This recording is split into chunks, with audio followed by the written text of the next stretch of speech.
Hey, welcome back everyone. I am Matt Larson, and today I have the privilege of sharing the video that Dan Johnson, the founder of PANDA, which is People Against the NDAA. This is one of the strongest groups out there that is doing everything they can to nullify the treasonous law of the NDAA. And he has some very key information in this video that I'm sharing with you about what people actually don't know is taking place in the bill and what was actually not changed in the 2013 bill. So stay tuned. It's definitely worth all 10 minutes and 30 seconds of it. You guys should check out pandaunite.org. Dan Johnson, thank you very much. Here you go.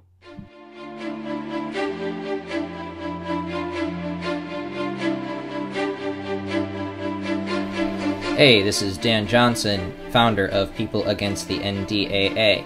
Today, I have the joy of talking about Section 1033A of the 2013 NDAA, which has been hailed by such news outlets as Russia Today as a possible savior of our rights.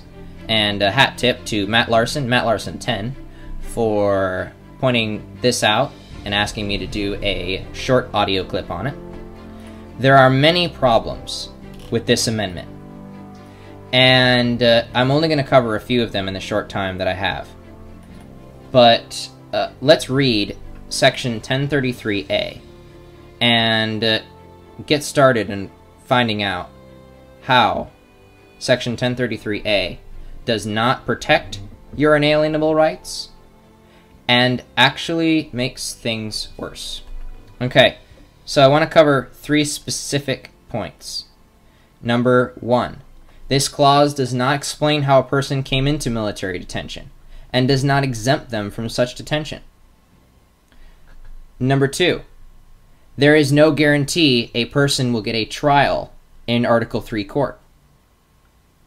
And number three, there is no guarantee of a trial at all under this amendment. So let's look at this amendment. Nothing in the authorization for use of military force or the National Defense Authorization Act for fiscal year 2012 shall be construed to deny the availability of the writ of habeas corpus or to deny any constitutional rights in a court ordained or established by or under Article 3 of the Constitution for any person who is lawfully in the United States when detained pursuant to the authorization for use of military force, and who is otherwise entitled to the availability of such writ or such rights. Now let me make this a little bit more plain speak. Nothing in the AUMF or the NDAA 2012 shall be construed to deny the availability of the writ of habeas corpus or to deny any constitutional rights in a court ordained or established by or under Article 3 of the Constitution. Remember that part. It'll be very important for later. For any person who is lawfully in the United States when detained, remember that as well, pursuant to the AUMF, or Authorization for Use of Military Force, and who is otherwise entitled to the availability of such writ or such rights. Alright, first of all, this clause says when detained. It does nothing to protect anyone from being detained.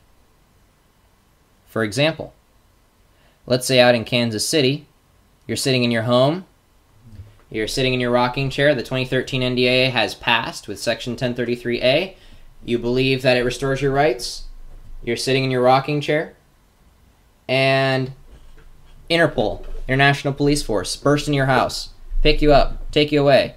You tell them, look, I thought Section 1033A protected my rights.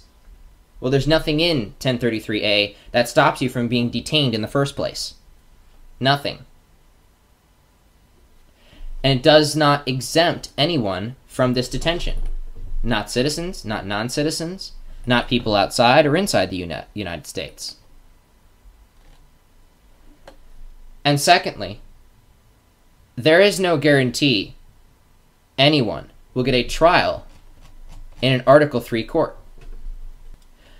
The United States is a battlefield legally. It is under military law. Section 1021A1 of the 2012 NDAA lays this out. In general, Congress affirms that the authority of the President to use all necessary and appropriate force pursuant to the AUMF includes the authority for the armed forces of the United States to detain covered persons, pending disposition under the law of war. If you apply the law of war to any territory, it is now a battlefield. Because it is a battlefield, who and what court system rules over a battlefield? The military and military commissions. 10 U.S.C. 818, Article 8, Jurisdiction of General Courts Martial, states, General Courts Martial also have jurisdiction to try any person who by the law of war is subject to trial by a military tribunal, and may adjudge any punishment permitted in the law of war. Well, how do you know if you're subject to a trial by a military tribunal? The 2009 Military Commissions Act. According to a Congressional Research Service report, CRS, the Military Commissions Act 2009 Overview and Legal Issues, quote, a military commission has jurisdiction over persons subject to the law of war. Military commissions are expressly authorized to determine their own jurisdiction. There are two portions here. Number one, we answered our first question. A military commission has jurisdiction over you if you're in a law of war, under the law of war. According to the NDAA, the U.S. is under the law of war. And then secondly, military commissions are expressly authorized to determine their own jurisdiction. So, a military commission in Gainesville, Florida, could decide that you were going to be tried there, even if you were captured in Salt Lake City, Utah, or in Seattle, Washington, or in Berlin, Germany. You see, Section 1033A of the 2013 NDAA is purely smoke and mirrors, because military commissions are not Article 3 courts. It refers to in an Article 3 court. It says, any constitutional rights in an court ordained or established by or under Article 3 of the Constitution. Well, where are military tribunals or military commissions established? U.S. Constitution, Article 1, Section 8, Clause 9, states that Congress shall have the power to constitute tribunals inferior to the Supreme Court. That includes military tribunals. Military tribunals are Article 1 courts. And this clause only protects people who get to an Article 3 court. So not only will you probably not get to an Article 3 court if a military commission tries you, and they have the authority to, but you may never get a trial at all. And this clause does nothing to protect that either. Detention under the law of war without trial until the end of hostilities authorized by the AUMF. That is Section 1021C1 of the NDAA.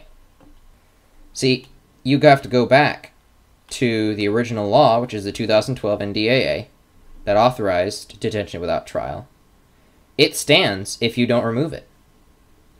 So, you might not get a trial. Section 1033A does nothing to guarantee anyone a trial, and does not protect their rights until they are on trial in an Article 3 court. The NDAA never took away your rights if you get to an Article 3 court. The point was, you're not going to get to one.